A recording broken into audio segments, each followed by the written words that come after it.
stress is certainly extremely negative, but what people don't necessarily know is that even physiologically, there's all kinds of impact. Talking about hypertension, talking about digestion, irritable bowel syndrome, muscle tightness, headaches, backaches, all kinds of things that come from carrying stress extendedly. What is important is, to the extent that people share my experience of yeshiva being the or a formative time in their life, what we call introjected. We carry it inside of us, in our core values and perspectives and all that. And so if we've developed associations of, Torah with stress from yeshiva, and that's still what comes up for us after work, I'm going to learn, that has to be checked and rethought. With OCD, really needs to be a Rav involved who gives you clear guidelines, because OCD kicks in very strongly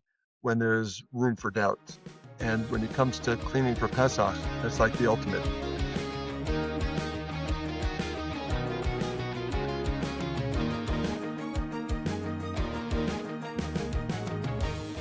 Shalom Aleichem, and welcome to Shtark Tank.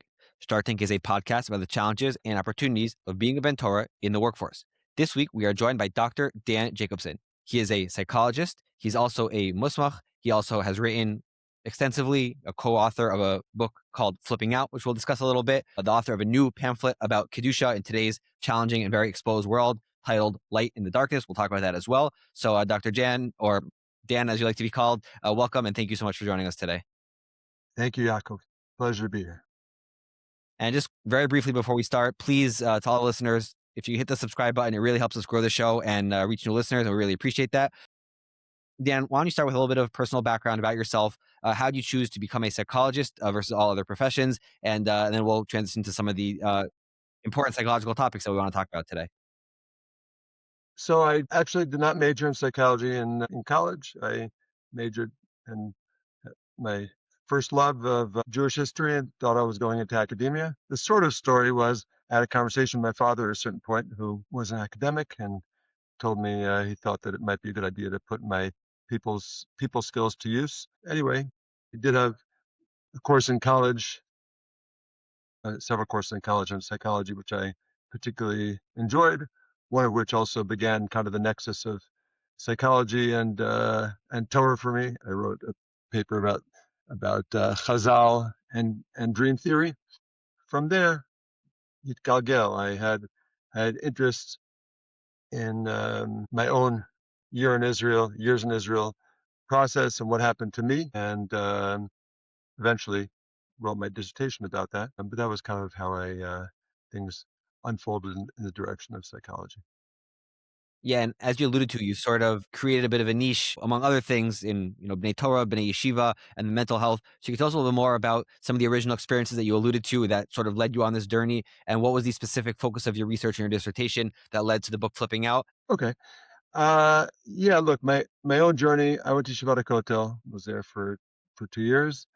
And without getting into too much detail, I kind of half flipped out. I have a term for it in the book. So I kind of saw people who didn't really change so much. I saw people who changed more notably than I did, and was always interested in that and what went on inside of me and why I changed the way I did.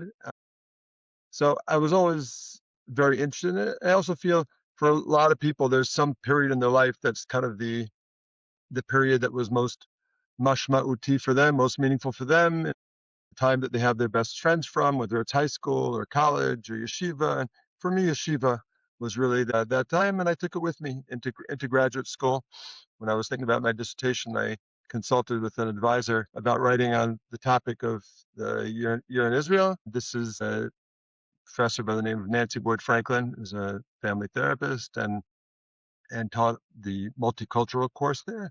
She's African American, and I wrote all about my experiences in yeshiva, and she was very intrigued and gave me a lot of good feedback about it. And when I told her I was thinking about writing my dissertation on this, she said to me, "Dan, it sounds like you want to write your dissertation about yourself, and that's not usually a very good idea, because usually those dissertations never get completed, but I think you're reasonably worked through about this stuff. So I think it'll be okay.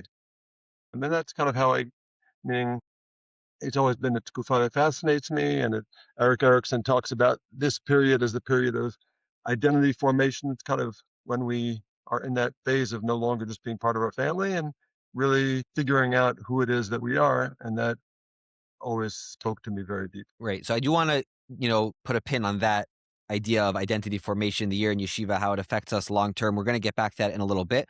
But before that, I want to start this conversation, framing it and really giving the bulk of the time to talk about stress and stress in our Avodat Hashem or other forms of pressure, anxiety. Maybe we'll get into some of the terms. So maybe just as a background, can you tell us a little bit about what is stress? Is it always a negative thing? Can it have positive application as well? And then in a moment, we'll apply it to our religious lives. Yeah. So look, I think colloquially, stress, and you threw in a few different terms, and stress and anxiety are often used interchangeably.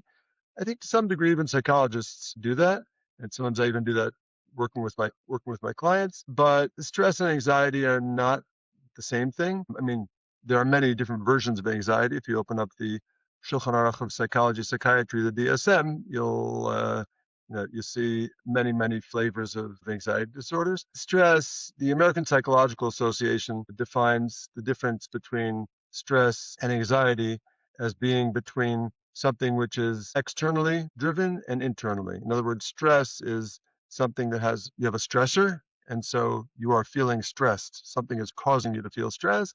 And anxiety is more of an internal process. I personally, the way I think about it and the way I use it is more about present versus future. Stress is something going on inside of me now, and future and anxiety is generally more future oriented. So stress is more of an internal experience of pressure, and anxiety is more of an internal experience of worry or dread. But both of these are essentially from the same place, which is it's about the nervous system, what's called the sympathetic nervous system, being in a state of arousal, what people like to call fight or flight. And so when that's turned on, a person is experiencing, whether it's stress or anxiety or whatever flavors of anxiety, that's that's how I generally conceptualize.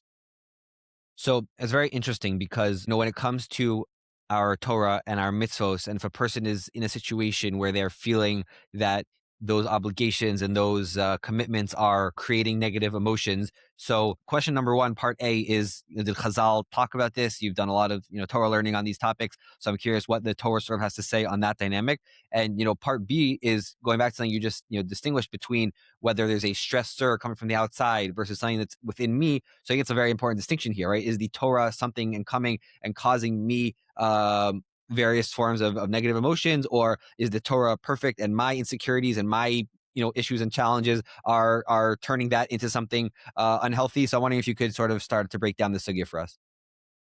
So I will do that, although I realized I didn't answer the second part of your previous question, and it's actually important as a lead into this question. So part of what you asked was, is it negative or does it have any positive component to it? And that's actually a really critical question. Stress is certainly extremely negative, meaning people just know that it's unpleasant, which potentially means that it's negative, potentially. But what people don't necessarily know is that even physiologically, there's all kinds of impact of short-term and even more so long-term, talking about hypertension, talking about digestion, irritable bowel syndrome, muscle tightness, headaches, backaches, all kinds of things that come from carrying stress extendedly. Clearly, those are bad. Those are bad things.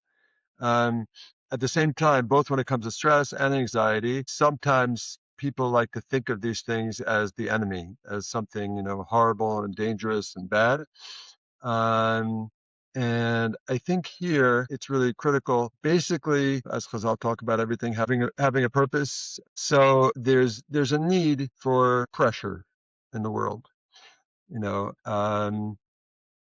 There's a psychiatrist, Dr. Eitan Levov, who has a parenting system. The website people can look up. It's called Ayeka. I think it's in Hebrew. But he basically formulates that traditionally, was more paternalistic, quote unquote, meaning that vis-a-vis your children, there were demands. We had expectations of what people were supposed to do and kids were supposed to do. And that there's been a shift, which is welcome, to a more maternalistic place, a more nurturing place, but that the pendulum has swung too far in many ways. We could talk about that later. And in any case, there's a need for a balance of these two things. Going to the yeshiva world, which Shtark Tank is about. So there's two places that come to mind. I won't speak about current yeshivas, but back from my day in yeshiva, there are two places that had an interesting phenomenon. People familiar with Gush and people familiar with Neve and Telstone. So Neve in the day had a Rosh Yeshiva and a Mashgiach, who was fondly known as the Mash. And they, from my recollection from a cousin and friend there, they called them mommy and daddy. And people have similarly described Rav Lichtenstein, Rav Amital at Gush as sort of a mommy and daddy. And so without, when there's stress there, it's because there's expectations. If a person's feeling zero stress in yeshiva, feeling, just chill the whole time, then they're probably not shooting very high in terms of expectations of themselves. And on the other hand, if they're feeling intense feelings of stress, even moderate high, then something is off in where the pendulum is. So to Chazal that you asked about. So Chazal don't give us really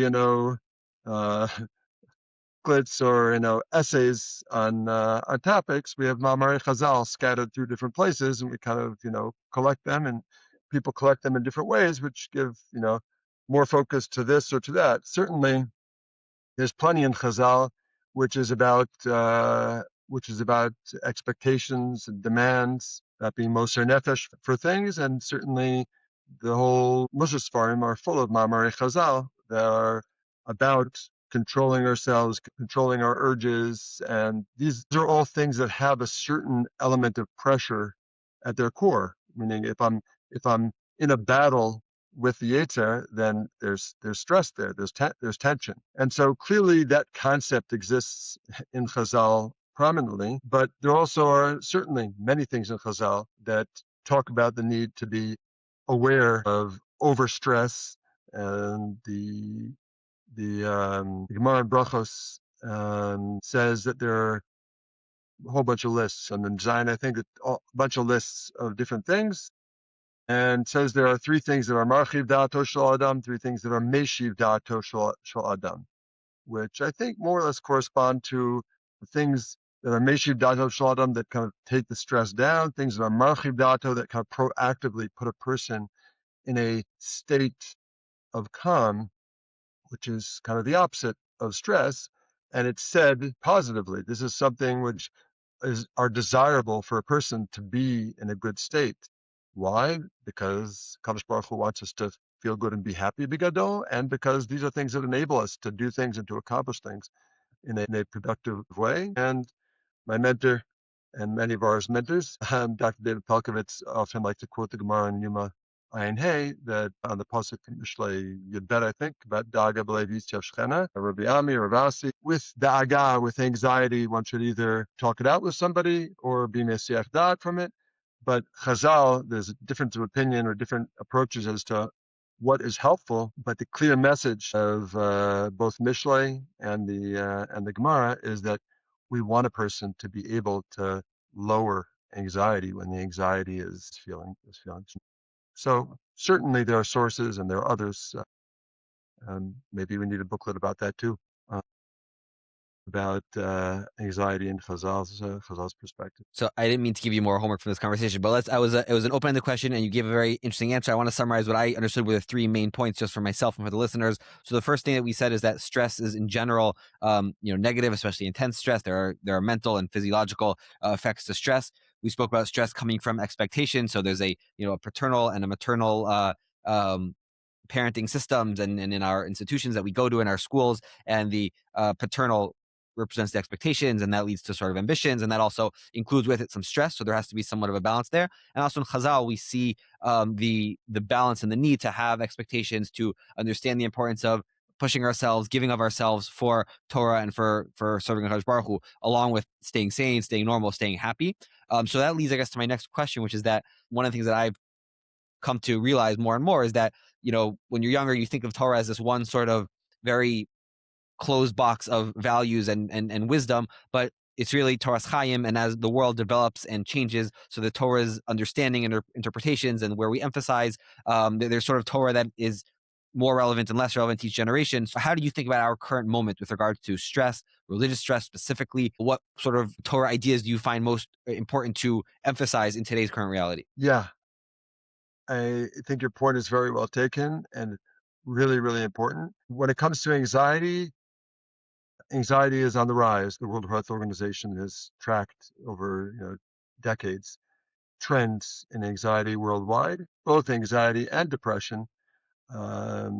Prevalence is climbing, but anxiety more so. We live in a world which, for reasons that I can discuss if desirable, where anxiety seems to be on the rise and seems to be more present than in the past. We always have questions with regard to whatever psychological topics are being discussed of, is this something that's actually new and more prevalent than it was, or is this just that we're finally paying attention to something that was there the whole time? And the answer is usually yes, it's both. But I certainly seems to be a reasonable consensus in the field that anxiety is the most prevalent disorder thing that we get in the office, and that it's on the rise. And therefore, for that reason, there needs to be attention to it and more understanding of it than there was in the past. I remember a certain Rosh Yeshiva who has a good kind of no psychological training, but a good psychological kind of antenna, said to me soon after we made Aliyah, which was almost over 20 years ago, and I was speaking with him, and he said to me, what's this anxiety thing? Scary. Anxiety, scary.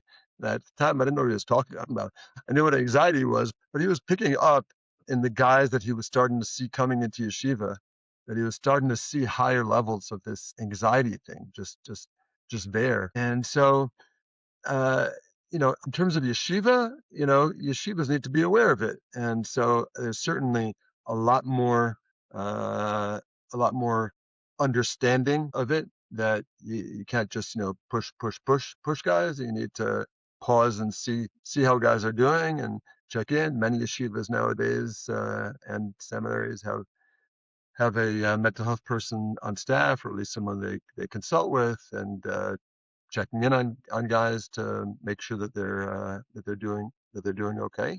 At the same time, and this is true both in yeshiva and parenting. I know you have there's an age range amongst your viewers and listeners, but I know some are parents already, and so both on the parenting side and on the yeshiva and the educational side, the answer to this, a la Dr. Lvov, is not for the pendulum to swing way far in the other direction. That's probably part of what is increased anxiety in the world, that people think that the response to anxiety is to be nurturing, smothering, helicoptering, or whatever it is, just to make sure that a kid never suffers from any anxiety. But we actually build our strength and resilience by encountering and learning how to handle some of that stuff.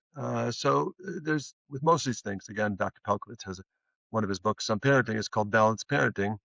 There's a balance to strike, where on the one hand, we do have expectations and we do allow people to experience some difficulty and to fall and get up and all those things. And at the same time, to be aware that that anxiety is in many ways one of the main things that we need to be aware of nowadays, and that's true in yeshivas as well. So it's interesting. I want to sort of talk a little more about the implications of this, some of the yeshiva experiences for guys who are post yeshiva, balabatim, and stuff like that. But before we get to that, I'm wondering, you've been doing this for a while now, Baruch Hashem, helping a lot of people, helping a lot of yeshivas and seminaries, and involved in other things, projects as well. So I'm wondering, in the current reality, what's sort of some of the worst things that you've seen yeshivas and seminaries do from a mental health perspective? Also, going back 20 years, I'm interested to hear what some of the things that maybe don't exist anymore, Baruch Hashem, but some of the sort of the most psychologically damaging phenomenon you see in yeshivas. I want to qualify the question by saying that it's not meant to be a critique or slamming anybody. I'm sure everyone in every yeshiva means well, but people are still learning and no one's perfect. So I just wanted to add that as a caveat that we're not coming here to whatever. But I think there's some important conversation to be had here about our mental health and our religious lives that I want to sort of unpack. So that's why I just want to clarify that. Yeah. It's important, and there's no question. I think probably most people who care enough to be watching or listening had a good or at least relatively good experience in yeshiva, but certainly there are many people who have many rough parts of their yeshiva or educational experience. One point of clarification, I see young women on occasion, but I do not have my finger on the pulse of the seminary world, although my wife's a psychologist, and so I get things secondhand through my wife. But on the men's side, look, I think sometimes now, but more so in the past, sometimes it was things top down from the yeshiva, and sometimes it was just horizontal. It was just pressures in the air. There's many yeshivas where the top is not necessarily pushing people intensely that they, need to learn more and more and more, but there's just kind of a vibe in yeshiva that, if you're serious, that's what you do. Like, why are you sleeping ben asdarim? Like, why you have a chavrusa? I think that there's more awareness of these things. I think that the two arenas where these things come up primarily are vis-a-vis for men, for guys in particular, is vis-a-vis Talmud Torah and vis-a-vis Musar, meaning vis-a-vis Talmud Torah, just whether it was from above or horizontal, just a sense of pressure of learning. Maybe one of your listeners will say that they did it and it was great for them. I know in my time in yeshiva, I think these things are fads that go in and out, where people come up with all kinds of sleep schedules of 2, 4, this, that, whatever. Sleep, There's don't always that sleep. guy who tries the Rambam's. So, well, right, okay. The Rambam said at least Rambam said sleep 8 hours, as Rav Nemenzel said to us once. It doesn't have to all be at one shot at night. You can sleep in a starin, and but yes, but there are people who try assorted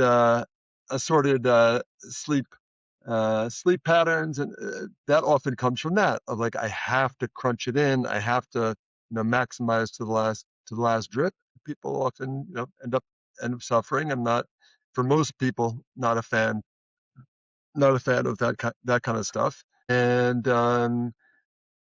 other bad approaches that I've seen, I think it was often more a function of stuff slipping through the cracks, of just there being, whether from the Torah side of things or from the Musar, kind of, there it's stress, but often more guilt side of things, of people just feeling bad and just sitting with it and just thinking somewhere inside that this is, I guess, just how it's supposed to be. And I think a lot of people back in the day, could make it through the year in yeshiva as long as they weren't causing trouble and they were doing what they were supposed to do, feeling bad or feeling horrible, and depending on the yeshiva, not be noticed. It could still happen nowadays, but I think it's less so. To most of your listeners who I think are post yeshiva, what is important is, to the extent that people share my experience of yeshiva being the or a formative time in their life, so we carry formative times in our life, what we call introjected. We carry it inside of us, in our core values and perspectives and all that. And so if we've developed associations of, Torah with stress from yeshiva, and that's still what comes up for us, after work, I'm going to learn, that has to be checked and rethought. So I appreciate you circling back, which is exactly where I wanted to go with the next question. If someone is post yeshiva and they do feel stress around their learning, and maybe it does go back to the those experiences in yeshiva, I guess, can ask the question a number of ways, but what would you suggest this person do? So look, to also circle back, I'm not suggesting, again, that anxiety, stress, these things are the categorical enemy. And if someone if someone comes back from work and kind of tired and they flip open their phone or whatever and, start scrolling through Facebook or Instagram or whatever it is that they might or stam videos or just, you know, sitting and, doing nothing, and they start to feel a little bit of guilt or a little bit of, of stress or whatever. And that kind of like gives them a jolt to realize that they're 20 minutes late to their chavrusa or to their time they were koveil with themselves to learn. I think that's totally fine. Same way someone's in college or whatever, and it's midnight the night before an exam, and then suddenly they start to get this creeping feeling of distress inside, and realize like I didn't start studying yet for my exam tomorrow morning. Like, that anxiety is not the enemy; it's just kind of waking you up. It's what Marshall Linehan, the founder of DBT, calls an action urge. That emotions give us a push to some. As long as it's in a small dose like that, it's fine. But to the extent that it's the prime thing, the prime emotion that someone has with regard to their learning or is a negative emotion, the first thing is just to realize that that's going on, because people get these are patterns that people are just built in. To stop that and notice it and realize it, and to try to find, especially for a balabas who doesn't have a full day of learning, you want there to be simcha and pleasure and joy and connection with your learning.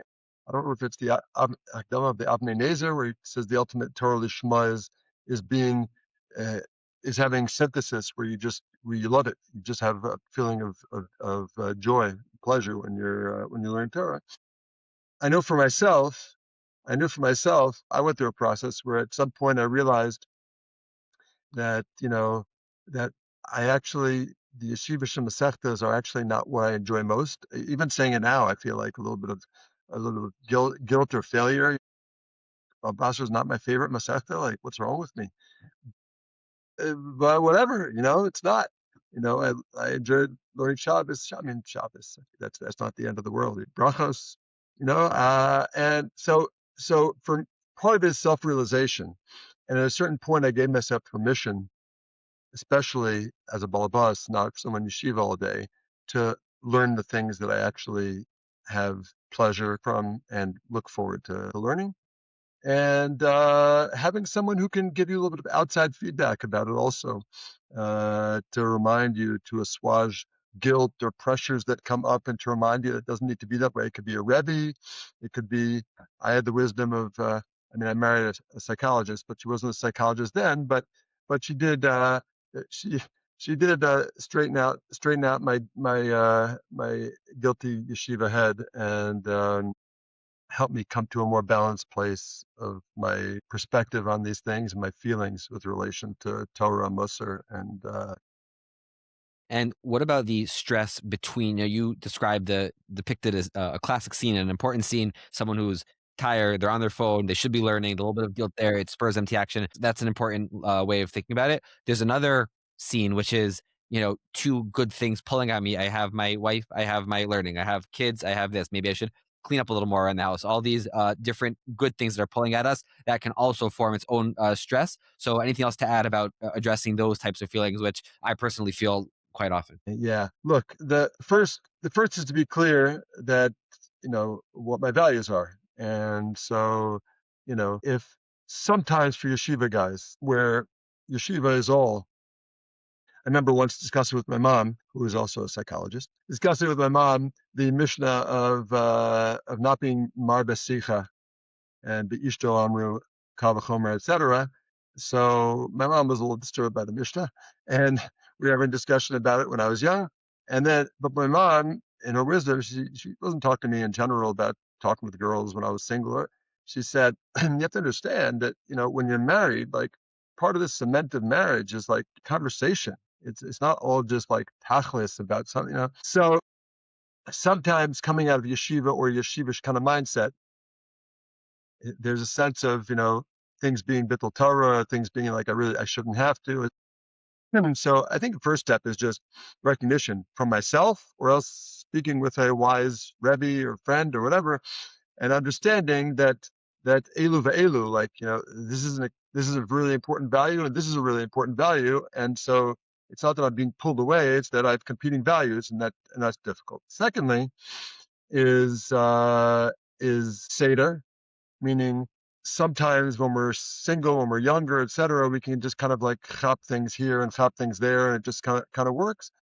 As we become parents and life becomes busy and time becomes less available, sometimes it becomes more important to find ways to organize my time so that I know when I'm doing, different things. That you can't be rigid about it, because it doesn't work to say, I know Khalila, but I know the kid just fell down the stairs, but my chavrusa is waiting for me in the basement. That doesn't that doesn't work. So you need flexibility, but still within the flexibility, having some kind of seder can. And the other part of it is psychological work on being able to let go, meaning being able to kind of mindfully engage in what it is that I'm doing and let go. I remember who it was, Rosh Shiva, maybe this is Alma Meltzer, was talking about Ravaye Levine. I think that's what it was, uh, at a Shiva home, and said, you know, he said, when you're there, it feels like you're just there and present. I'm like, I'm paying a visit and I'm getting ready to go, go back to learn or go back to. So there's an art and a capacity of being able to learn to be mindfully present in whatever it is that I'm currently doing. And to the extent that I, number one, value it and give myself permission and allow myself to then really be present where I am, it can help to be less in a place of constant tension of, of thinking about the other thing while I'm doing this. And it goes both directions. It goes the direction of I'm with my family, but I should be learning or whatever. But it can also go the other direction of I'm learning, but I'm feeling like I know I need to get home soon or whatever. So that's about kind of personal psychological work with a therapist or just with oneself on being able to allow oneself to be more mindfully present in whatever it is that I'm currently doing. Those are a couple ideas. Okay, I appreciate that. We have a few more topics that I want to hit on with the limited time available. We are coming up on Pesach, and it's a time, talking about stress. There's certainly no shortage of stress involved in many homes around Pesach, whether it's the cleaning, the preparation, Seder night itself. There's a lot of demands, paternal demands on getting this clean and getting this done by chatzos and all those things. So any sort of practical tips for those who want to experience their pre-Pesach and their Pesach in a state of serenity and joy as much as possible. Simcha Yantiv, which I know is maybe surprising to even think about with all the stress going on, but some of the key tips that you've sort of developed or seen to help people navigate this time and their mental health. Yeah, look, first, Chazati just love the Malachei Asharis Nitnu, and when it comes to cleaning and also things at the same time, but especially when it comes to cleaning, it's important also to, number one, have a Rav and know what is actually, what I should be doing in terms of cleaning. And to the extent that a person has nitiyot to anxiety or to OCD, which we haven't discussed, but separate discussion, then it's important, all the more important. Sometimes people like that will gravitate to a more intense Rav, but it's really important for a person with some of those nitiyot to have a Rav who really understands psychology and can address things for that particular person. But to know what the obligations are and what the obligations are not. This also comes up in couples issues in terms of, it can be the husband too, but more often the wife who wants to do massive spring cleaning and the like. So to know that it's not obligatory is important. On the other hand, for the husband, if you know that that's what your wife needs to do, even though it's not halacha, there's also an issue of acceptance and not being in a 3-decade fight about, whether we do spring cleaning or not, if it's going to end up happening anyway, of being able to move past it and accept, and then try to figure out how we balance that within, maybe start the process early or whatever it is. And some of these things we get into OCD, and with OCD, really needs to be a Rav involved who gives you clear guidelines, because OCD kicks in very strongly when there's room for doubt. And when it comes to cleaning for Pesach, I mean, that's like that's like the ultimate. And so sometimes you need a Rav who'll give you very clear guidelines. I work with guys with OCD surrounding nikius, cleaning themselves in the bathroom, especially before tefillah, or with lahavdil, putting on tefillin and have had rabbanim who've given them psak, in the bathroom. Pardon me for the graphicness, but you wipe for maximum 2 minutes and you're out of there. Not 15 minutes, 2 minutes and you're out of there. Tefillin, you adjust your tefillin for 10 seconds. It hit the right spot. You're good. You move on. Some people need that degree of direction when it comes to cleaning, of how much time they can actually devote to it, and then move on. But above all this, I think it's really about. I once heard there's a psychologist from Yerushalayim, Dr. Elchanan Adler, who spoke in the Beit Daniel, and he was speaking to people mostly my age, my generation, and describing the difference that my generation was a generation of halachic rebellion against their parents. That is to say that, we know better because, we observe halacha better than we the 50-year-olds, better than the 80-year-olds did. That the other generation's rebellion in Israel, I think maybe in America to some degree, more so in Israel, is one of spirituality, meaning. In Israel especially, in the Tilumi world of Koch, etc., there's plenty of, in Breslov, plenty of Hasidus that has come into our world. Even in America, you have the, Eish Kodesh phenomenon, etc. And so there's a sense and there's an understanding that Kiyum Mitzvos is also about meaning and connection and passion. And so I think it might have been the Torah Tamima who talked about the difference between Reb Chaim and the Netziv at the Seder. Reb Chaim was Mimukad on the Shiurim, and the Netziv was king, majesty at the Seder. I lean a little bit in the latter direction. But I think that giving oneself time to dedicate oneself before Pesach, benachat, not Erev Pesach, but benachat, to preparing for one Seder.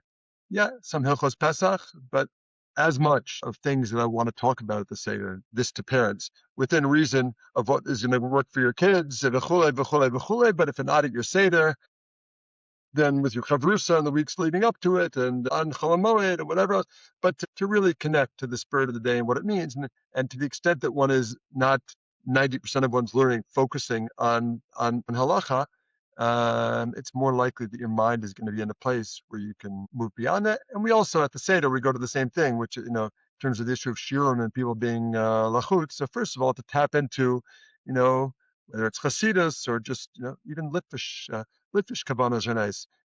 Thoughts about the meaning of matzah, etc. Before I lean left, and not just just thinking about how many bites I'm going to finish this matzah off, and and the likes. Those are some things that I think could be helpful. Amazing. And I think, it's a holiday also of questions. So some of the big questions that I have nowadays for me, if I don't have 4 good ones, but at least 2, number 1 is why the lechem oni is so expensive. And number 2 is why the holiday of freedom feels so enslaving and so difficult. So I appreciate you giving some perspective on that question as well. And hopefully everyone should have a Chag Kasher Sameach. We do have one more question that we have to talk about all the time. We did an episode, Shovim is a time where people talk about Kedusha, Shmira Sainayim. The summer's coming up in a few months, so hopefully do an episode there as well. But it's really a constant struggle, a constant issue that we face as men in the 21st century of Kedusha, tznius, pornography, all those things. Something that you've thought about a lot. You've recently come out with a choveret, a kuntras, a notebook, a pamphlet, which I've gone through. Is very, very impressive. That doesn't need my haskama, but I really enjoyed it. It's called Light in the Darkness, and we'll put a link in the show notes. Everyone can go there right now and download it and grow from it and enjoy it. So maybe just for the listeners, maybe give a little bit of a brief overview of what you felt was missing in the discourse around this topic, which, is a topic people are way more aware of it, Baruch Hashem. And now it's not necessarily hush-hush, I don't think, as anymore. But what were you trying to contribute to this discourse with this pamphlet that you wrote about Kedusha? So thank you for making room. And I know the podcast today is not about that, so I'm glad you made a little bit of room for it. Because, look, one of the things that I realized, I learned this from a mentor of mine, Dr. Norman Blumenthal, way back, is that psychologists he's a person, psychologist, therapist, also did a lot in the community, built sort of important things. One of the special opportunities that a psychologist, that therapists have, is you get windows into people's worlds, and you have a sense of what's going on in the community in a way that just, walking around, being in shul, like you don't have any way of knowing what's actually going on, what kind of things are going on that are less being directly talked about. And so sitting over the last decades, and my beginning of my practice, more or less coincided with the beginnings of internet and then smartphones. And, um, you know, just I see it. I work with young men, so in particular. So I've just seen the amount of struggle and suffering that people have, and each person who brings it up. If people don't bring it up in the intake, I ask about these things directly. But when people bring it up, they'll say it with kind of a little hesitant, usually a little embarrassed. Well, yeah, uh-huh. And the vibe is like, what's wrong with me? And you're probably going to think I'm disgusting. And yeah, and, and I have to break the news to the person that I have this conversation with basically almost every new male client that I work with. Like I said, you are unique and very important to me, but the things you're describing are not unique in the slightest. And so, it just became so apparent to me that so many people are struggling with these things. And for better and for worse, Shovavim, which in its core had nothing to do with Kedusha issues, but Shovim over time historically developed into a period of time to work on Shmiras Sane, Shmiras Sabris, which essentially is great, like any other mitzvah, to try to be more medactic about something. So there's a period of time set aside to that. The problem is the fallout, and so there's writings out there and there's pamphlets, etc., that encouraging people to work on during Shovim on these things, but and there are assorted things that I found over the years, written, that touched on guidance and psychological components of people suffering regarding this, etc. But I didn't find one concentrated source that I thought dealt from a psychological perspective with what people need to know and think about and understand in order to both work on trying to get to a better place with their Shmirat Einayim and Shmirat Brit, and at the same time to be in a psychologically healthy place and not killing themselves about it, not struggling, not falling into depression, not sitting in addiction. So that's the purpose, and my hope is right now it's just digital. I'm happy for people to send it far and wide for it to help whoever can help. And my email address is in there waiting for collecting whatever feedback people have about things to change or things that are missing there. And then after I get sufficient feedback, I'll possibly print hard copy of it as well. Also hoping for those of us in Israel, hoping to translate it into Hebrew for our young men over here as well. And I guess one follow-up question on that, when it talks about married men. So my very Balbatch understanding is that I'm assuming that some of the struggles are less when you have a mutter outlet for the strongest and most passionate desires. On the other hand, the stakes are that much higher. Even what might be considered as a small issue could become a much bigger issue or a much more touchy issue when there's obviously the faithfulness and the relationship with a spouse in mind. So Bigadol, what do you see are sort of the main things that the married men should keep in mind with regards to this topic? That's a good question. I talk about it in the booklet, and people should, if they're interested in your question, they should read there because I don't want to talk for a long time. But al regel achas, look, everything you said is correct. It's less of an issue, but it's not a non-issue. Look, for people who came into marriage, addicted or semi-addicted and have continued to struggle with it, they need to get help. For people who are not in that category, but from time to time have, what they call a nefila. Hopefully, they've talked about this with their wife in the past, maybe even before marriage, that they have a certain level of struggle with this.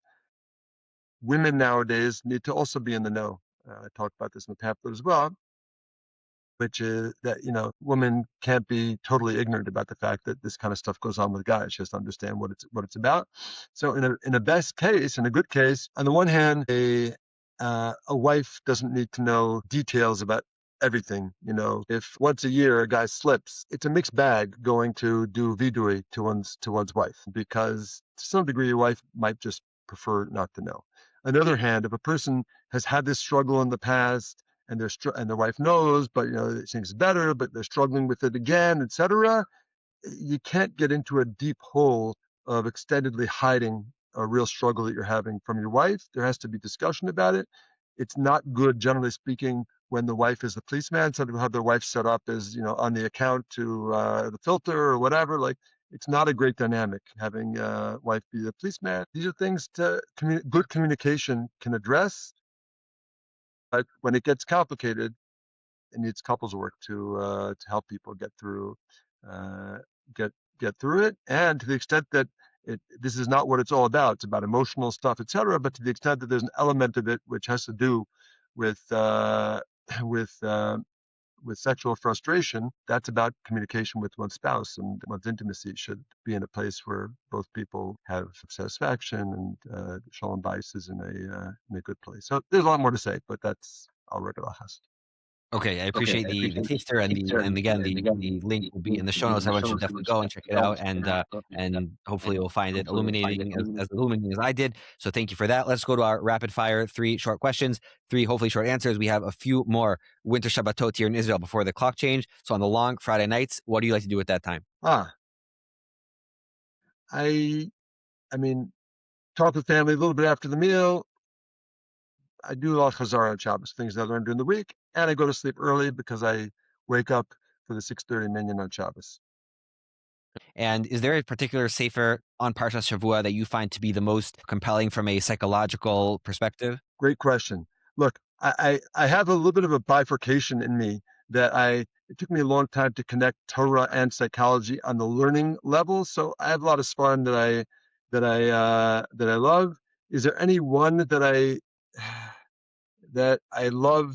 love psychologically? I don't know that there is. Rav Weinreb is a psychologist also. He writes in Torah tidbits and he writes psychological stuff, which I find good. Some of Rav Sachs's writings, I think, have psychological depth to them. And finally, if you were forced to quit your psychological practice, find some new job in a new industry, maybe something you dreamed of doing as a kid, what would that be? I'd probably be a Mora Derech, go do the 2-year Mora Derech course. It's a tour guide in Israel. I love history.